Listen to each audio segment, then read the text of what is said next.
2024-2025嘅賽事決賽啊，就由標準流浪啦，對住東方啊，穿啲藍衫咧就係標準流浪啦。我哋香港華迪啊，呢球劉志樂啦，攞到之後俾翻雷仙奴，雷仙奴咧做一個傳中波嘅時間咧，其實本身東方強解圍唔遠啦，導致啊呢班軒少少撻 Q 嘅情況下，劉志樂門前搞掂。喺開波只係9分鐘嘅情況下，呢位我哋香港本土華人嘅最佳射手咧，係球隊係先開紀錄。係啊，見到樂仔呢下把握嗰個入攝嘅時間係非常之好喎。咁啊，見到咧佢一路喺度等緊啦，咁就呢班一下撻 Q 嘅時間佢已經入咗去啦，呢個真係觸覺就係觸覺啦。所以樂仔今年有咁好嘅表現係值得嘅。咁啊入選咧就係今季最佳11人啦，亦都係5月最佳球員啦，亦都係破咗咧港超華人入波嘅紀錄啦，劉志樂犀利啊今季。咁但係當然啦，唔可以唔記得咧就係全場波我哋冇乜特別提到巴科爾，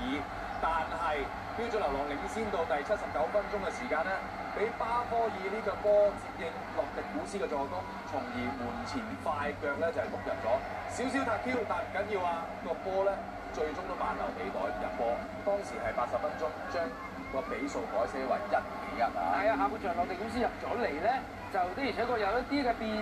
變陣啊，亦都係成功製造到一個靚嘅致命傳中啊！咁啊，俾巴科爾入波，再嚟一球巴科爾喺個後場攞到1控1射，哇！呢個粒射咧，直頭令到全場對手真係靜晒啊！冇錯，所以解釋到點解佢攞到港超神射手，入選明星11人陣容，兼且攞到香港足球先生，絕對係實至名歸，亦都從呢一球波反映到佢個人嘅進攻能力同埋入波觸覺係非常高嘅。呢球波好難射㗎，你話頭先個球都仲可以話撻 Q，但係呢球真係冇得挑剔，俾到半次嘅機會佢，望到門將左腳一粒收死咗奧力斯。將個比數咧係改寫到2-1反超前。係啊，真係乖巧啊！呢個入波，再嚟一下就係東方喺右邊一個解圍，咁就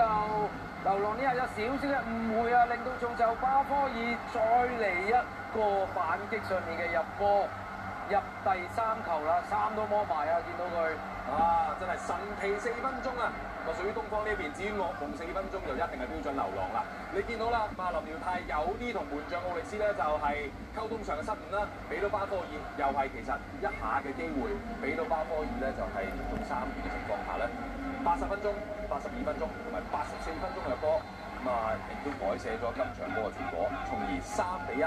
擊敗標準流浪啦，亦都係繼上屆攞到冠軍之後咧，今屆再一次同輩啊！恭喜晒！